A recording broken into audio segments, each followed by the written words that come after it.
All right, we're good. We're down to the second phase of interviews for the Houston Texans. We've seen Ejiro, Eviro. Having a hard time saying that. I might have to know how to say that. Ejiro, Eviro is getting a second crack at things, as is Mike Kafka. Nick Caserio has kind of hinted in the past that maybe he would like an inexperienced coach, or maybe he's not scared to think outside the box. He actually brought it up last year, kind of unsolicited, when he was talking about Mike Tomlin and the Steelers. That's the goal. I mean, nobody respects what the Pittsburgh Steelers have done more than myself. And when you look at Coach Tomlin, I mean, you look at the organization, right? Basically 3 coaches over the course of the Rooney ownership, right? They went from Chuck to Bill to Mike. And when Mike was hired, Mike was a coordinator for 1 year in Minnesota, right? He was 30-something years old, maybe 31 years old, whatever it was. And at the time, I don't think people knew, like, okay, Mike Tomlin is going to not have a losing season in 15 years. I think the Rooney saw Mike Tomlin and said, you know what, that's our guy. We believe in him, and we're going to give him the runway and the opportunity. And, I mean, look, Mike's as good of a coach, I would say as good of a leader as there is, and forget about sports, probably in, like, organizational behavior. So I have a lot of respect and admiration. And, look, that's the goal. All right, so that's the goal. Talking about Eviro. I would be shocked if he was the guy. I would be absolutely shocked. But if they go through the process and they want to go with him, I guess they've got to trust their process. But they can't expect fans to be excited about that because he seems more like, and I think he's obviously a better, Evero is a better option than Lovie Smith. He's a better option than David Culley, but I don't think that fans are going to be excited if that hire was made. And I don't think this organization has the benefit of the doubt like the Pittsburgh Steelers did. Now, how much does that matter? In the big scheme of things, all you got to do is hire the right guy, and maybe eventually the fans will come. But I don't think they can afford to make that type of hire. I think you have to do something that gets the fans somewhat excited. That's just me. Trying to predict what this organization's going to do, what they're going to do is it's kind of a dangerous thing to it's a dangerous thing to do. It's a hard thing to do. It's a difficult thing to do, but it's something that we try to do. By the way, this is the Locker Room, #1 source for daily Texans digital content. I'm Landry Locker. You can hear me Monday through Friday, 10 to 2, Sports Radio 610. Subscribe, like, do all that type of stuff. And I can assure you that you will not miss out, and you will get a pulse of what's going on with the Houston Texans, whether you're a Texans fan or whether you're a fan of somebody else. This is one of the better sources that you can go to. Someone said Josina Anderson is tweeting again. Let's pull up and see what old Josina is saying. And just put the comments in there. We'll get to them, but let's see what old Josina is saying. Is she talking about the Houston Texans? Let's see. Josina Anderson. Here we go. Scroll through the feed. Let's see. She said, interesting to hear the turnoff for some of these coordinator candidates with certain teams has been that staff members, they're being told they'd have to retain, and also the time it would take to acclimate and educate current staff to their scheme and system, per a league source. Also, just because there are running logs out there of who's been requested an interview doesn't mean that all informal conversations / soft interviews have been public. Chess is still being played with behind-the-scenes maneuvering until the final bell. Impacting timelines, too. The one thing that Josina does that I think is just kind of like confusing is it's almost like she's bragging that she talks to people, but she's not really telling you, the people, like what she's learning. Like, is that how y'all feel on it? Because I kind of like to play follow the source. Like if where Texans info is coming from, I like to play follow the source. And that's been the thing that I've done for a while. Like in the past, it was pretty easy. Jack Easterby would plant some stories in the Houston Chronicle. You would have like random features on Gerard Mayo and all that type of stuff. And you could tell that this was coming from Jack. Albert Breer was a Bill O'Brien guy. Peter King was a Bill O'Brien guy. And that he would plant stories there. You remember when the story came out that Jadeveon Clowney wasn't a worker bee? That was planted from BOB. Caserio's not really a planner. So the one thing I will say is Caserio, outside of Jack planning a few things last year that I think eventually they caught on to, Caserio's not really a planner. He actually does a pretty good job of shutting that down. But Josina, it's clearly, I think there was a time where she was kind of connected to the Watson camp, if I had to guess. And you just follow the connections and stuff like that. But the thing I don't like that Josina does, and she does a good job, but she says, you know, how she's getting all this exclusive information, and then she's very vague with it. So I just don't really understand it sometimes. It's not that like I don't have like, I'm not like the defender of the Texans and whatnot. I really just don't get it, and I don't understand it at times. It just it really confuses me. To be quite honest, I don't understand what she's saying sometimes. It's just confusing. To say the very least. Mike Kafka, the other guy that's going to get a second interview, he's an interesting candidate. If you haven't seen the video, I talked about Mike Kafka this morning. I've talked about him being a hardo just because of the way that he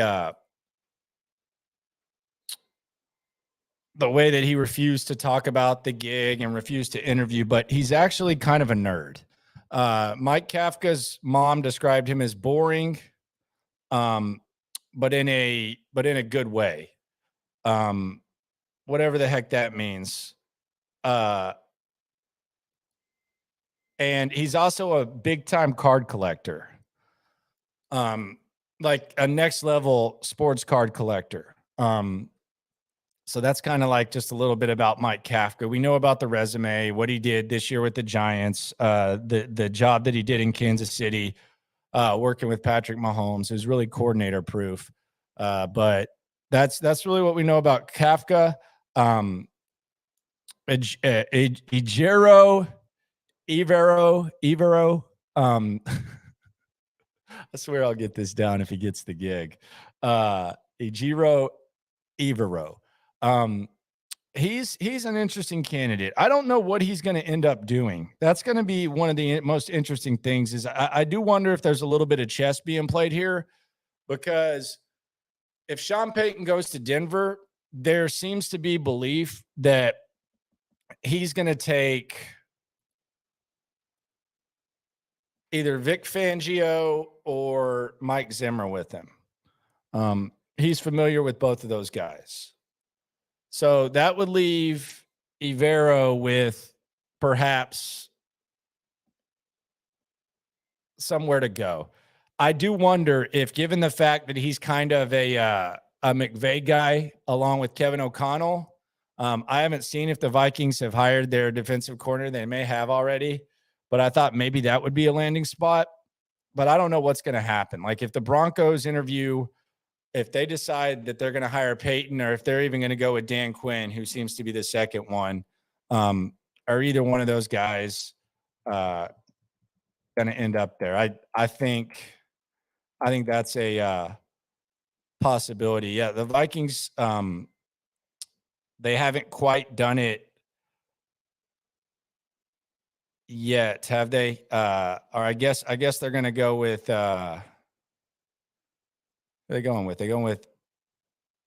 Oh, they got rid of Ed Donatelli, correct? And yeah. So yeah, they're still looking. So I could see Eviro ending up back in Minnesota. If and I think that would be a good landing spot for him just because, it's a crappy division and he can go improve his resume, or he could end up here. Maybe Nick Caserio thinks he's the next Mike Tomlin. My question would be this: who's calling the shots? Is Nick Caserio 100% allowed if he decides he wants to hire Eviro? Is Nick Caserio 100% allowed to do that? Or does Cal McNair, along with Hannah McNair, do they kind of step in and say, man, I really wish you would do something that would get the fans a little bit more excited? And I don't know whether that's a good recipe or not. Could end up being the smartest things they've ever done, or it could be one of the biggest mistakes they've ever done. But I just wonder, hypothetically, if Caserio wanted to hire one of these two guys that's getting a second gig right now, and not DeMeco Ryans and not a couple of the Eagles defensive coordinators, would he be allowed to do that? Does he have as much freedom as maybe he would have in the past? I don't know. I know Cal said he's more involved. Albert Breer put out that ownership kind of likes DeMeco, but Nick Caserio might like Jonathan Gannon. I have no idea. I do think the one advantage that Mike Kafka has, and we kind of talked about this a little bit earlier, is, and Sean OBR says he thinks it might be a 50-50 thing. Maybe so. So how does that conversation go? And again, subscribe, in the loop, 10 to 2, Sports Radio 610. We got Matt Schaub on tomorrow, 11. I know that Chubby Brown Bear has already had him on. We got Matt Schaub coming on the show tomorrow to talk about all of the stuff going on. But how does that conversation go? And the one thing that I do think Mike Kafka has an advantage of is, and I think you kind of saw it today with the awards that were put out. Most of these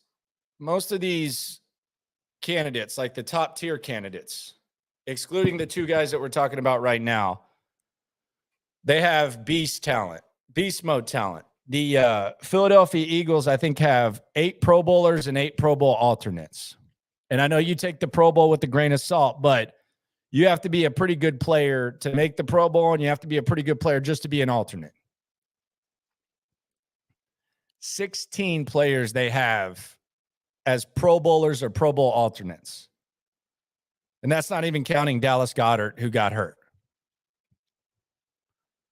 So when you look at Shane Steichen and you look at Jonathan Gannon, Jalen Hurts was the NFC Offensive Player of the Year.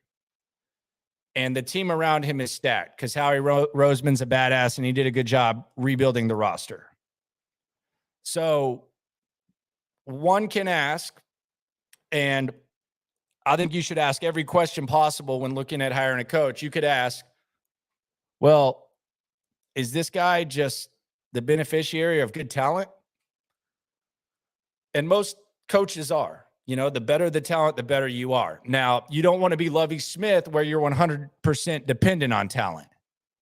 You want to be able to kind of coach guys up, make adjustments, blitz every once in a while if you're good at blitzing.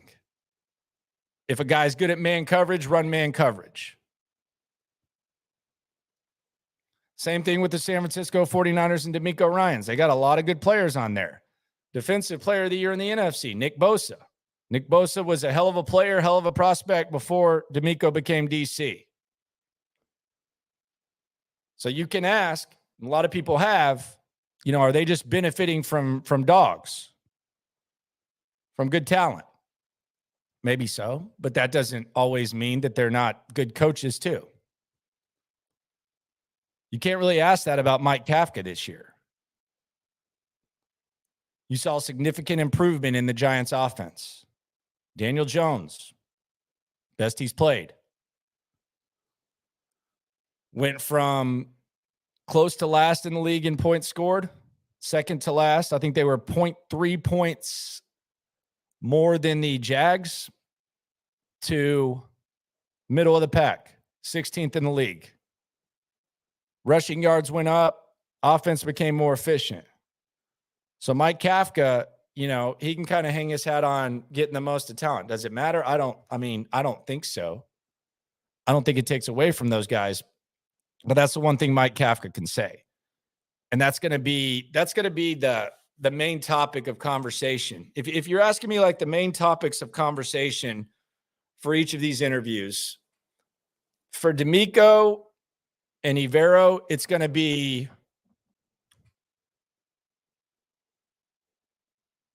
what's y'all's philosophy offensively? What do y'all believe in offensively?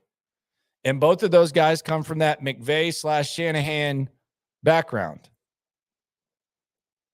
So maybe that's going to be their philosophy, but that's going to be a large focus of what they're going to ask. They're going to ask, what do you think of Derek Stingley, Jalen Petrie? How would you use those guys? What do you think of Christian Harris? What about this Will Anderson and Jalen Carter duo? What would you do in the draft? But a lot of it's going to be centered around the offense. Now, Kafka, they're going to ask him, what quarterback do you like in this draft? What do you think of Davis Mills?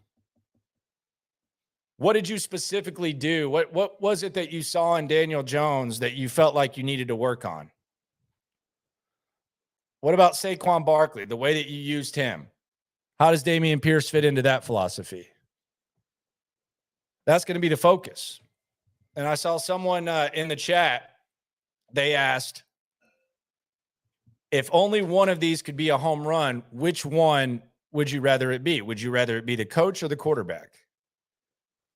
And that's a hell of a question. Because we've seen quarterbacks, start off with bad coaches. Trevor Lawrence started out with a bad coach and, he was able to get through it. We've seen that happen before. But what if you have a coach that can coach up a quarterback? I would personally just like to get the quarterback and just figure it out.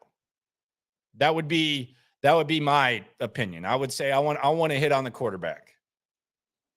As long as the coach isn't a complete disaster and you're still stockpiling talent, it's not going to be a situation where you have a Stone Age coach like Lovie Smith or a guy who's kind of in over his head. I would rather have the quarterback. Now, is that dependent on the coach? I don't think the draft pick gets impacted by the coach. I've also heard, I was talking to my buddy Kevin Bowen in Indianapolis. Man, what a weird situation they got going on. Jeff Saturday is the betting favorite right now, which is hilarious. Although they want to talk to Eviro again as well.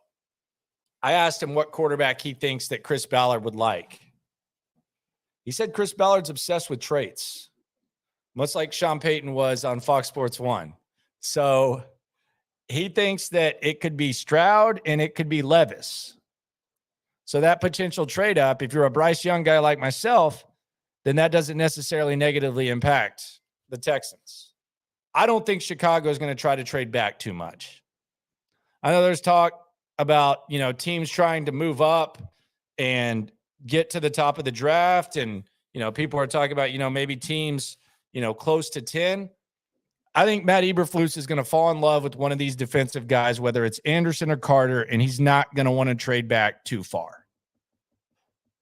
I mean, they've asked the defensive mind in Matt Eberflus to get rid of Khalil Mack and Roquan Smith in a matter of a year. You're telling me you're going to ask him now to, if you want to trade back further, to watch the tape of Jalen Carter and Will Anderson and then trade even further back to where you can't get one of those guys? I just find that hard to believe. Maybe it happens. Hell, maybe they go quarterback. Maybe they don't like the way Justin Fields threw the rock. But I don't see that happening. I think Matt Eberflus is going to fall in love with one of these guys. And quite frankly, if you're the Bears, it's probably hard not to fall in love. Now, they would also, though, the other thing about the Bears, unless they just think Chase Claypool is going to take some sort of leap, much like the Saints with the Sean Payton compensation, where it kind of seems like they're trying to make up for trading up for Chris Olave and giving the Eagles their first-round pick. There could be a certain element of Chicago where they gave up what's now the 32nd pick in the draft for under 20 catches from Chase Claypool. So there might be a certain element of cover your ass there. Who knows? But Eviro, Kafka interviewing, and then we'll hear about DeMeco and Gannon next week, because Monday's the earliest that they will hire. Raphael asks, could Callahan be thinking financially regarding the head coach hire? They can't continue to have attrition in the stadium, not sustainable long term. I don't know what the hell that means, man. If you want to elaborate, I can answer it. I don't know what you're saying. If are you asking if maybe they think DeMeco would create interest, buzz?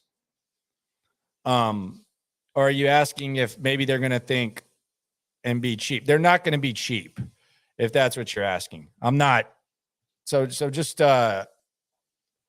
explain that one, and I'll get back to that with you. Matt asks, how can anybody trust Lil Nicky? Just random ass moves he makes on his coaching selection so far. I just hope for the best, and Hannah knows that we need dogs and leaders of men.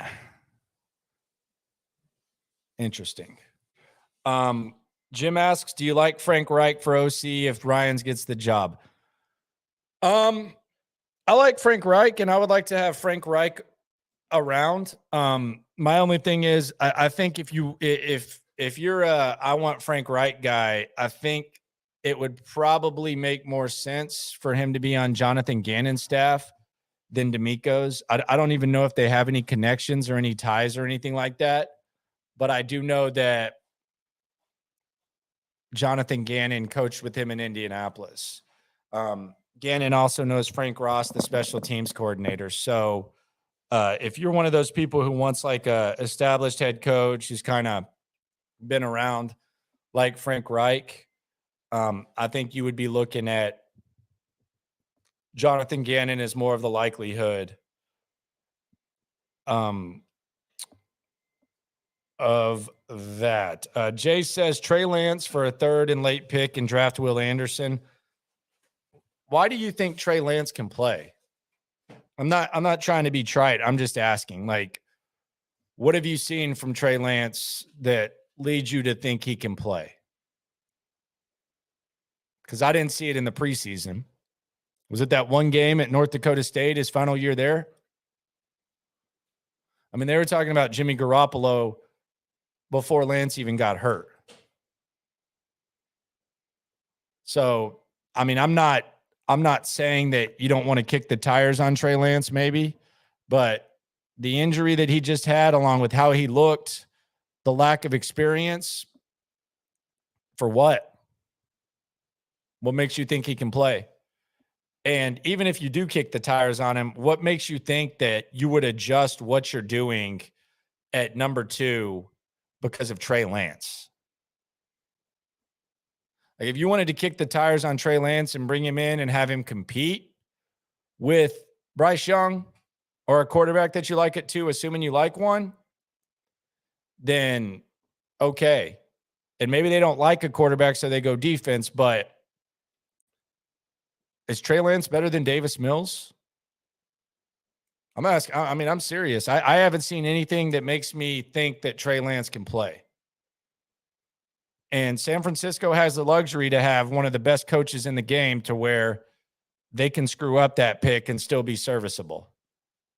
That's the difference between the Jets and where they are. And maybe you can say, well, maybe that's the difference in a defensive-minded coach versus an offensive-minded coach, which I think is very fair. But Kyle Shanahan can get the most of Brock Purdy. I just don't understand. First of all, San Francisco, are they just going to punt on Trey Lance, 3 or 4 in? Or would they like to have him maybe as a backup?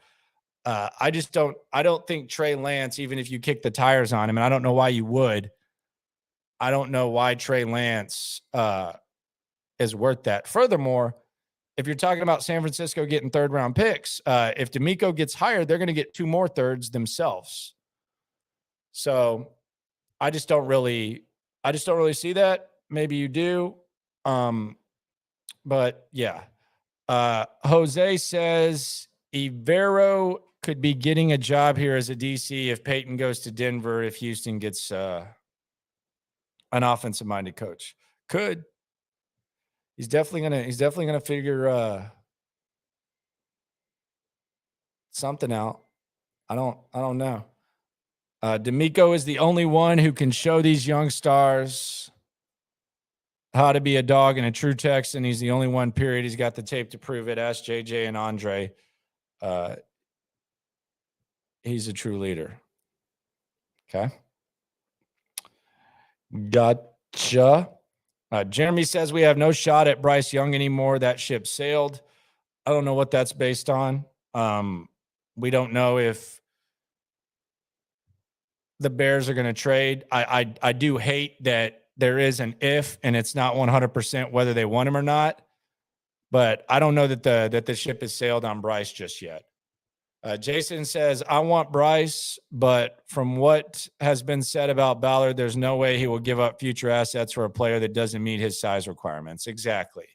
And I think that they're going to like Levis, or they're going to like CJ or Richardson. They might surprise us all the time. That's really, really interesting. Damian says Irsay is a wild card. He is the wild card. That is a wild son of a bitch right there, that Jim Irsay fella. Just insane. Just absolutely lost his mind. And honestly, like, he keeps mentioning like hiring Tony Dungy. And I don't, Tony Dungy's a legend. Tony Dungy's a Hall of Famer. Tony Dungy, he's a crappy analyst who the game has passed him by and he doesn't know what he's talking about anymore. But like, was he really that good of a coach in big games? Like, I feel like we've kind of rewritten history and kind of romanticized it as time has gone by. But like, was he really like, was Tony Dungy just what did you think he was like the man or something? Like, he was good. He did a hell of a job, but I don't think that it's like a, massive, huge, big game coach or something like that. I don't know what the heck they're talking about. Shrimpa says Landry's a hardo. Man, sometimes, but a hardo, by the way, does not mean hard ass. It's just someone who does like stubborn, stupid stuff. And I definitely am guilty of that. So I can take that. Ralph went back to his comment about the Texans. I appreciate that, man. I wouldn't try. I'm a trite guy, but I wasn't trying to be trite there. I just didn't really understand what you were saying. They can't continue to lose money in the stadium with the fans. Do you think Cal would prefer a splash to gain some of the fan base back? I would think so, but it's not all splash, Like, I almost feel like I'm somewhat disrespecting DeMeco when I talk about the splash, because he is one of the top candidates, but the splash, it is there. It's not like you're drafting Johnny Manziel. It's not like you're doing that. So, yeah, I mean, I think the splash matters. I think the fan base matters. And quite frankly, I've talked to him. I've talked to Hannah. I think they care what you're saying. I think everyone from Doug and Greg on the business side to Cal and Hannah at the tippity top to even Caserio to a certain point, they're aware of what you're saying. And look, if the Texans had been winning games the last couple of years, would they be listening? I don't know. I don't know. Would they have to? Would you care as much? I don't know. But the fans have spoken. And all I used to hear, when King Bill was getting crowned and the POS, Jack Easterby, was lurking around being a sociopathic creep around NRG, all I heard was, the fans need to do this. The fans need to do that. You kind of roll your eyes. And I think maybe, some owners would roll their eyes and say, well, they're going to show up no matter what. We've been selling out for damn near 2 decades. Well, guess what? You put Bill O'Brien, by the way, Patriots OC Bill O'Brien, you put Bill O'Brien as your offensive overseer of football, and you put that POS Jack Easterby, person of service, in control of things way more than he should, people will go away. You piss off your quarterback, he wants to go, and then all the extra stuff happens, people will go away. By the way, how hilarious is this? I want to share this real quick. Bill Belichick has set the bar so low in New England when it comes to offense that on WEEI, they are celebrating Bill O'Brien coming in to call offense. That's how bad the offense is. A guy who I think has never been in the top half of the league in DVOA. They are pumped about this. Oh, how the mighty have fallen. All right, Curtis. Well, it's going to be old home week in Foxborough. Is that correct? Great day for the Patriots. According to Adam Schefter, Bill O'Brien is returning to Foxborough as the offensive coordinator and quarterback coach. That's awesome. That is important. Quarterback coach was the job description of Joe Judge. So that officially means that Joe Judge is out in that capacity. But Bill O'Brien has returned to the Patriots as the offensive coordinator, and this is phenomenal news. All right, step 1 complete. Yeah. Step 2, you're going to say, is getting a different quarterback. No, now, well, can we give Mac Jones a year? Well, yeah. This is his second season. I love Wiggy. Let's get rid of this whole entire second season. This is it here with a legit coordinator who knows the system, knows Bill Belichick, and knows Mac Jones. So, this is great news. Great. It should be interesting to see if he really wanted to be Coach Harder, because I think this is going to be a big change for him. Yeah, Billy O'Brien, he gonna jump ugly on you if you ain't doing what you're supposed to be doing. So he gonna coach you hard. This is Mac's make or break year, right? Because all right, so they're pumped about this. How about that? That's how bad the offense is there. That's insane. That's really, really, really funny. Brown Chubby Bear asks, why am I seeing so many Texans fans say they want Trey Lance or Derek Carr? We have the second overall pick. The Trey Lance thing, I think, is just hypothetical. I don't think it's based on anything we've seen. The Derek Carr thing, look, if they don't go rookie quarterback, I don't think Derek Carr is the craziest thing. Although there was some misleading stuff today. Because ESPN put out an article of bold predictions. That's literally what the article was called bold predictions. So obviously it's not like some sort of report or something like that. It was literally bold predictions. Well, in those bold predictions, there was a snippet which my guy DJ Bieneme pulled, and in the snippet it said one veteran. It didn't say sources, it didn't say anything. It said one veteran AFC coach points to Houston, where GM Nick Caserio has ties to Raiders GM Dave Ziegler as a potential destination. Caserio and Ziegler have executed multiple trades in the past. Quote, Nick will be looking for a high-character quarterback that will be important to him. What's up, Bryce Young? The coach said, Derek fits the mold, and he's got a natural tie to Houston, his brother. Yeah, it didn't go too well there. Might want to look that one up a little bit. David was the franchise's first ever pick in the draft. So this is a random coach. Doesn't say head coach, doesn't say anything. It says random coach said it. Well, DJ quote tweeted it and said, execs around the league think Derek Carr will be a Texan. It didn't say that.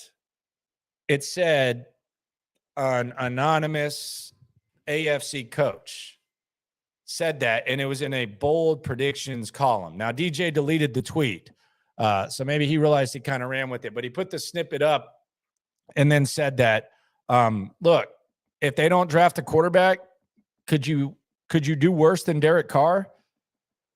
Maybe. I don't understand why you have to trade for the guy, though. Like, what leverage do the Raiders have? I know they're going to try to work something out. I know maybe a contract will be worked out. I'm assuming Derek Carr is not going to want to be on a one-year deal, but what leverage do they have? But that's how that whole thing started, is that DJ, who has the ESPN, is a reporter, said execs around the league are saying this. People automatically see that, and they assume they're saying that. When you look at it, it's literally a snippet where it says it was a random AFC coach, and the entire article is bold predictions. Like, if you told me to make a bold prediction right now, that's not like some sort of report. So I think that's where that went, and I think that's probably why DJ deleted it. DJ had to delete that Super Bowl tweet after the Colts game as well. So maybe he just got a little bit ahead of himself. Not completely sure. Alejandro O says, that's entirely the point I've been trying to make. I can't believe everyone just assumes someone is going to throw 3-4 picks to the Bears to take the risk of drafting a 5'11 QB. That's a huge risk. I don't know what 5'11 has to do with it, because I think you can make a case that it's a risk to throw 3 or 4 picks at any quarterback. I mean, it's right. It's a risk to throw 3 or 4 picks at any player. Give a damn if he's 6'4", chiseled, and the prototype. It's always a risk. I don't care if he's 5'11". He's a Heisman Trophy winner. He hasn't looked short at all on the field. He does a good job protecting himself. He has all the makeup. He's a Heisman Trophy caliber player. He's got a pedigree that is unmatched by 98% of the quarterbacks that are being selected. So if you want to focus on the 5'11", that's fine. I'll take Bryce Young over any other quarterback in this draft. Again, could be wrong. There's a lot of wrong people when it comes to the quarterbacks. Sean says, if the 49ers lose this weekend, do you think they may offer the job to DeMeco after an in-person interview, or do you think they'll wait for an additional interview with Steichen and Gannon?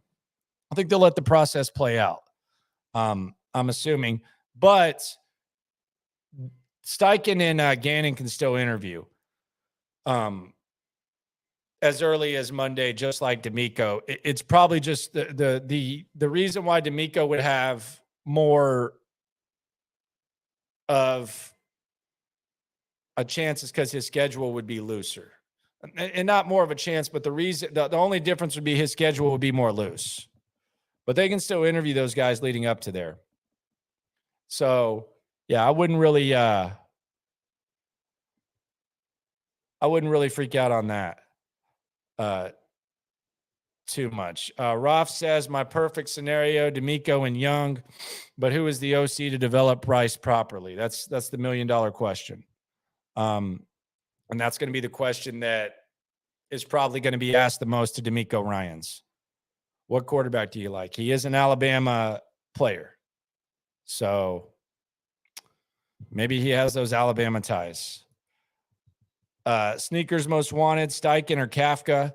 I'm assuming that's your two choices. I think those are very solid choices. I think this is an excellent list for the Texans. I think the Texans have put together an excellent list of candidates. So I don't disagree with that. Jay says, if you don't get Bryce, I'd argue Trey would be comparable to Stroud, and you still get to draft the number 1 defender potentially. Look, I don't want CJ Stroud at 2, and I don't want Will Levis at 2, and I don't want Richardson at 2. So if you don't get Bryce Young, this is just me. And I don't think it's a crapshoot. I think it's an evaluation thing. And I think it doesn't always translate to the league, no matter what you see in college. I think it's difficult. I think there's a lot of variables that go into quarterbacks not working out in certain situations. So I don't think it's like a crapshoot. I think when people say it's a crapshoot, I think that's kind of selling things short and all the things that happen. I think that whether it's coaching, whether it's evaluation, whether it's a mental thing, whether it's a talent around you thing, no matter what it is, like drafting a quarterback is not a crapshoot. But a lot of people are wrong about it a lot because of the variables. Like if Josh Allen had gone somewhere other than Buffalo, would he have ended up being Josh Allen? Like with Patrick Mahomes, if he would have ended up in Houston with Bill O'Brien instead of Kansas City with Andy Reid, would he have ended up being what he is right now? Probably not. So it's not like a crapshoot. Crapshoot is going and playing craps in Vegas or playing roulette. It's not a crapshoot. Sometimes stuff happens. But if you put the right coach in place, if you evaluate correctly, sometimes you can get the quarterback, sometimes the quarterback's not there. But it's damn sure not a crapshoot. The Trey Lance thing, though, I don't know what, like, if you're kicking the tires on Trey Lance, you're not just saying you're our starter, let's go. What's the point of that? Doesn't make sense at all. Like, I'm not down with it. I'm a Bryce Young guy. That's it. Yeah, but what's the more certain thing? An elite college pass rusher or a QB? Pass rusher all day. Okay. Are you sure? Have there been any busts that have been, supposed to be elite pass rushers at the top of the draft? Yeah, would be the answer. There have been. So I don't know, like, you just want to play it safe the whole time? The reality is, with all the assets the Texans have, if you draft correctly, you can miss on the quarterback at 2 and be fine. The Jets are fine. The Jets are an Aaron Rodgers, Lamar Jackson trade away from being one of the favorites in the AFC. You know why? Because the Jets drafted a guy who was going to be the offensive rookie of the year. That guy got hurt. Now someone else is going to be the offensive rookie of the year from that team. And they probably have the defensive rookie of the year in Sauce Gardner. And they've drafted well all around. So when you have these extra assets, you can figure it out. But if your mindset's going to be, well, this is the more sure thing, then okay, then let's just be safe. I'm sure there was probably like a more sure pick than Patrick Mahomes. Probably a more safe pick than Josh Allen. I don't know what the whole, like, being safe. Yeah, Joe says Clowney. Clowney was a safe pick, right? I ended up being safer than Bortles. So I'll give you that.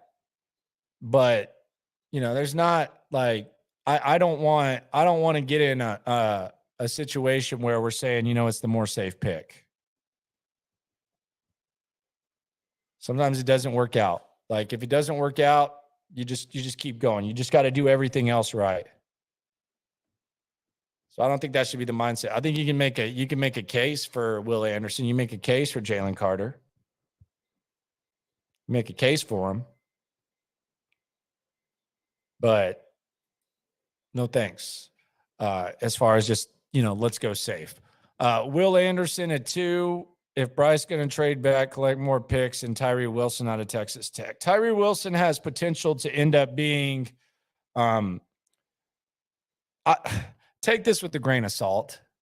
So don't say that I don't say that I said this, but Tyree Wilson has potential to be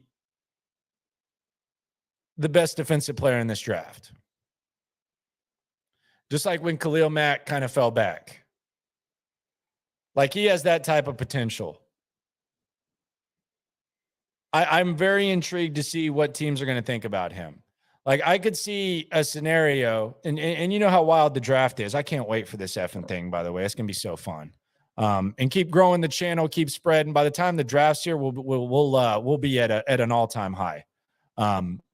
Subscribe, like, all that type of stuff. Spread the love. Shout out to 713 Sports. Shout out to Cody Stoots. Shout out to everyone doing their thing.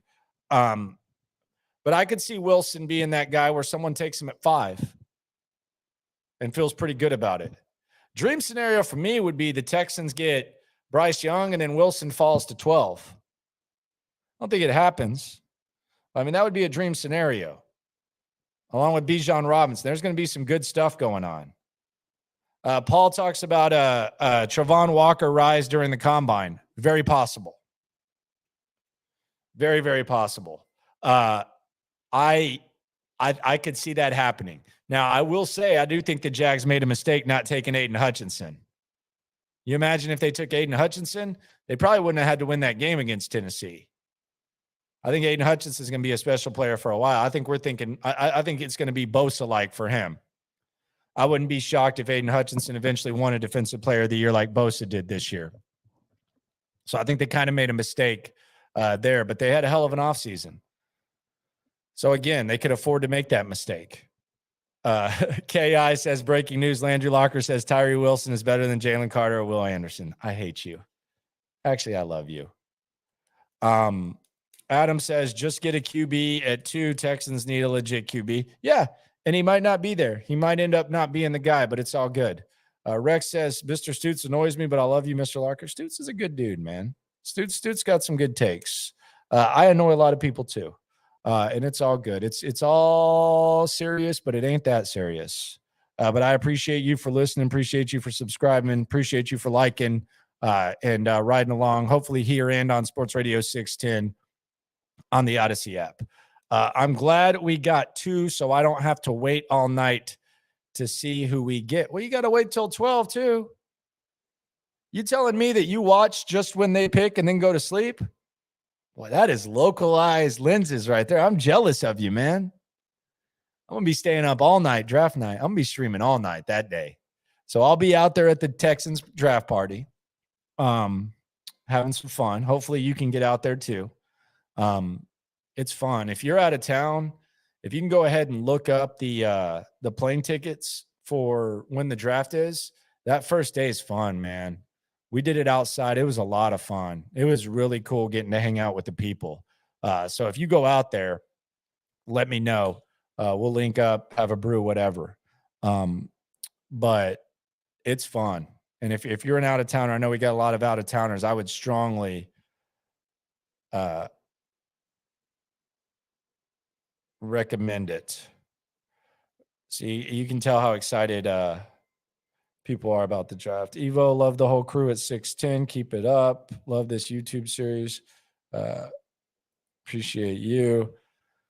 Have to take Bryce at 2. DeMeco won't have this team anywhere near a top 5 pick when he steps in. See, that's the optimism right there. He's already playing chess. You got some people saying, oh, let's get Caleb Williams next year. JD has such confidence in DeMeco, he doesn't think there's a possibility that the Texans are near the top to take Drake or Caleb Williams. Doesn't even think it's possible.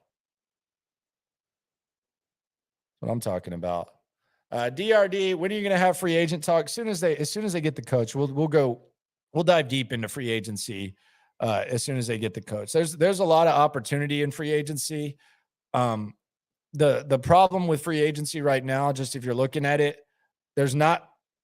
Now, I'm sure we were saying this about Jacksonville last year, but there's not much opportunity at receiver, which is going to be a need, especially once you trade Cooks. The center market is lame too, and they need a center. They might need 2 of those. But there's some opportunity at running back, tight end, D-line, maybe some linebackers. If they want to get out of like the, just kicking the tires on certain guys, there's some intriguing linebackers. They need a safety, maybe paying one of these safeties, but they're going to be able to overpay because of all the rookies they have. So I would be I would be really I'm excited about free agency. We just aren't getting into it because the coaching search and draft. Dorian, what are my thoughts on Max Duggan? Nothing. I think he's a good college quarterback, but I don't think much of him as a pro prospect. I think he could be a maybe a practice squad, figure something out. I have, I'm not big on him, especially with the guys we're talking about. Jay says would put big money on someone like Jesse Bates to solidify that secondary. I like him. How do him and Petrie work out? Like, is it how do those two mix? That would be the question I would have. I would bring back Jonathan Owens though for depth. I don't think he's going to be a starter somewhere. I'm not positive. He's definitely a good depth guy, but I don't know that he's like a guy that you bring back as a starter. Texans draft Bryce and trade for Devontae Adams. Bold predictions earlier, had the wrong player, but right teams. And I wonder how much that would cost. Do you think Laramie Tunsil takes half of our salary cap for this year? No, I think they'll probably get a deal done. I think Laramie will probably adjust and get he's got leverage, but maybe 2-3 year deal. Sean's asking how much cap space the Texans have. They have a lot. They had 75 million dead cap last year. So they're going to be near the top. Chicago has by far the most. But they're going to be near the top for sure. And then we'll see what happens with all the restructures and whatnot. Texans cap can get into all that stuff that puts me to sleep. But it's informative as far as like the salary cap and stuff. But yeah, they got a lot of cap space. No doubt. People are asking about centers and DBs and all that. I actually think the one thing that Caserio did do a good job of was fixing the secondary. I like Nelson. I like Stingley. I like Petrie. I think he did a pretty good job of that. Mindy D says, I hear Mike Lombardi talk all the time about New England grading system and how they'd never draft a short QB. If Nick doesn't follow that, then is he even a New England guy? Do we want him to be one? See, I'm really kind of confused on that because, we try to, and I'm not saying it's the wrong thing to do. I mean, it's all that you have to judge, but, we talk about what New England did when Caserio was there. And first of all, how much of it was his decision, Like, I'm sure he had his philosophy, but do you think like Nick Caserio could like stick his coconuts on the table and say, all right, we're doing this? I doubt it. Although someone that covers the Patriots said that he thinks the drafts have gotten better since Caserio left, but that's neither here nor there. I'm not trying to digress, but when we talk about like Patriots tendencies when Nick was there, how does it matter? Like, was it really him doing it? Was he the one that was making the decision? Was he the one that was making the call? I don't think so. And when we talk about like, but let's pretend that he was, and let's pretend that there is like this philosophy that they have on quarterbacks. Let's just pretend for a second. They had Tom Brady for nearly 2 decades. So when we say they didn't like short quarterbacks, like what are we really saying? Like, what are we really saying? We're basically saying that they didn't draft Russell Wilson. Why would they? They had no chance to draft Kyler Murray. They didn't draft Pat White. They didn't draft Seneca Wallace. Like, there's not a lot of quarterbacks Bryce Young's size that are even in the conversation at the top of the draft. And it's not just because they're short. I'm sure it has something to do with it, but it's not just because of that. So I don't know how much these New England philosophies matter because Caserio, I don't know how much he had to do with it. And I also like just think about what we're saying, like think about what we're saying and think about how many quarterbacks have been in this size range. Like would they have taken, I mean, they drafted a few quarterbacks to be backups, but like when they took Jarrett Stidham, like when they took Jarrett Stidham, who's kind of a prototype, he was at multiple colleges. They took him in the 4th round of the 2019 draft. Like if like, let's say Russell Wilson was in that draft, were they going to take Stidham over Russell Wilson? I don't know. But I wouldn't put too much stock in like a team that has the best quarterback of all time and is drafting a project. I wouldn't put too much stock in that, and I wouldn't put too much stock in their philosophies because we really don't know what Nick Caserio does and doesn't do. So that would be my my answer to that. The other thing is, and Chris brings this up, tall quarterbacks can be trash too. That's the thing. Like the thing that Bryce Young possesses.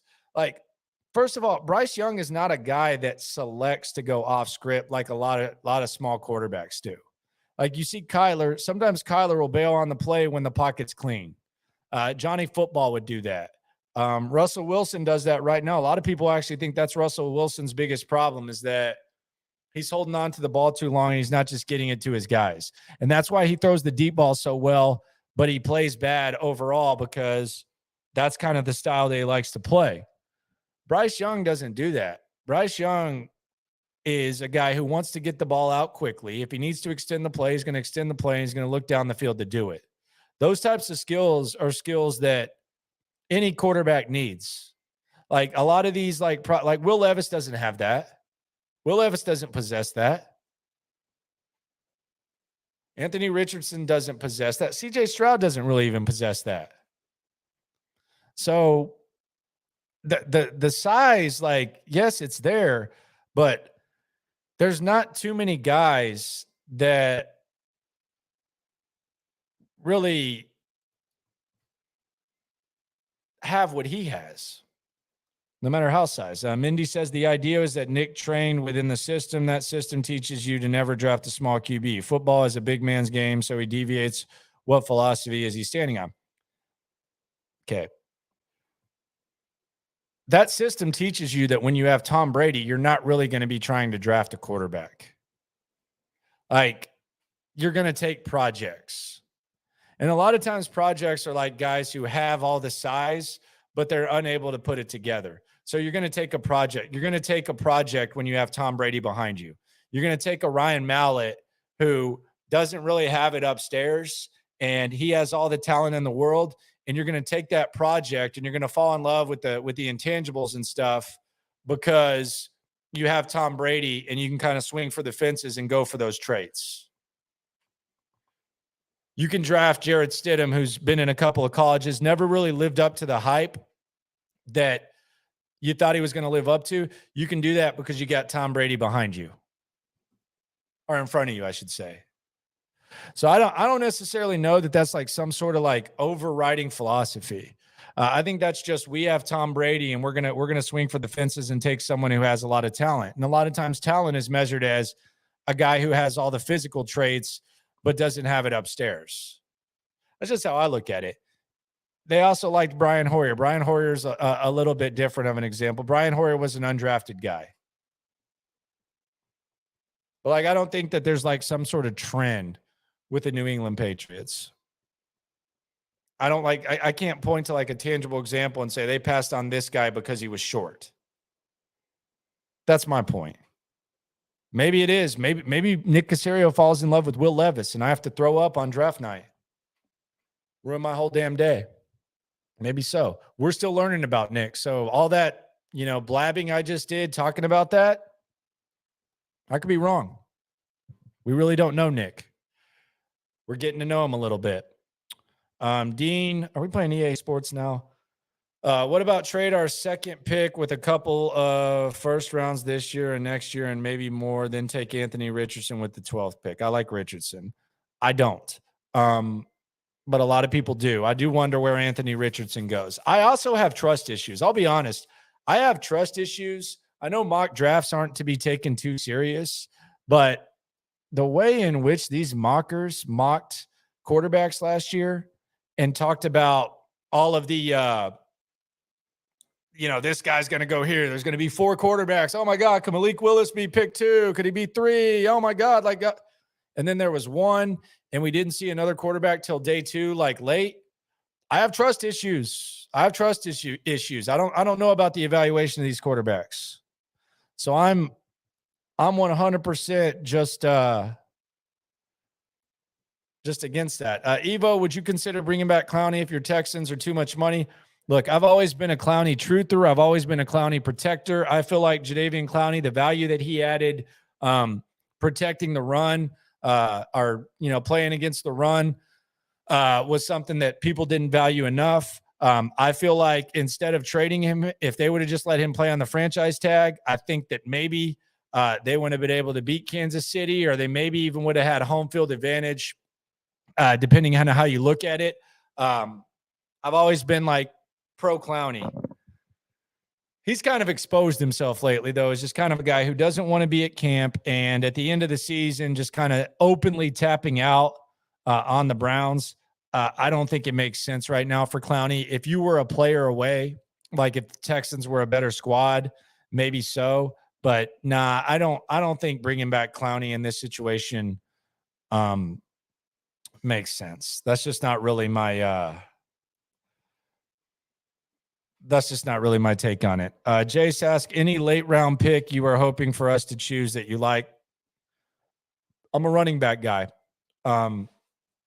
I want multiple running backs. I want multi-skilled running backs. The one thing from New England that I wish that Nick Caserio would do is maximize running backs. And of all the philosophies we've talked about and all the stuff we're learning, I would love if we can get to a point where you're drafting Sony Michel in the first round. You're developing James White or Danny Woodhead into guys that can, catch the ball out of the backfield. You're kicking the tires on Corey Dillon. You're getting Rex Burkhead when he's not washed up and an over-romanticized culture guy. So Deuce Vaughn out of Kansas State, I'm very intrigued to see where he falls and what he does. I could see him going to the Cowboys. His dad's there. And Tony Pollard just broke his fibula. So maybe they could see him. But as far as just an extra pick, with that extra third, even if they drafted a running back on day 1 or day 2, which I'm very in favor of, I would be very, very okay with Deuce Vaughn. And the other one, and C. Royce just said it as well. You're talking about Roschon Johnson. I'm a big Roschon guy. I'm a Texas fan, been a Texas fan since birth, born in Round Rock. Parents went to UT, met there. Only team I'm a Texas guy. Despite letting the family down and going to Oklahoma State and Tech, but I'm a big Texas guy. I like Roschon. I don't know how good of a back he's going to be in the league, but I know he can pass protect, he can catch the ball, he can run the ball, and he can play really, really good special teams. So Roschon and Vaughn, couple of Big 12 running backs would be there, and there's going to be all kinds of other guys in the late rounds that we'll get into and we'll go more in depth on as time continues. Appreciate everyone for coming through. Tomorrow's going to be a big day. We'll continue to talk about that. We'll probably get some more news. Matt Schaub on the program at 11. Fire up the Odyssey app in the Loop Sports Radio 610. Going to ask him about how he feels about DeMeco Ryans. And I've heard a couple of other things about Matt Schaub that I'm going to ask him about as well. If you've heard us do interviews, it's always pretty loose, always pretty fun. We take pride in that. And we talk to Texans players weekly. We talk to coaches, owners, all that stuff. And we are the home of the Texans. We're in the parking lot before games. I'm in the actual locker room after. So this is as good a coverage as you can get. Subscribe, appreciate you for coming through. It's going to be a very fun time. D mentions Mims and Mingo at wide receiver. Mims is going to be a second-round guy. I think Mims could be one of the steals. That the wide receivers are stacked, man. The day 2 wide receivers are stacked, man. Absolutely stacked. You get me excited just talking about that. I'm going to talk for another hour. if I don't shut up. Good Lord, cannot wait. Coaching search, draft, free agency in between. It's the most exciting, most important offseason in Texans history. Thanks so much for riding along. We started this at the start of the season. It's been great. Appreciate you guys for riding. At Landry Locker on Twitter, at Landry Locker on Instagram. If you have a question, anything like that, hit me up. I like to interact with you guys because we are all in this together. Appreciate you guys. You guys have a good night. And man, this is fun. This is so fun.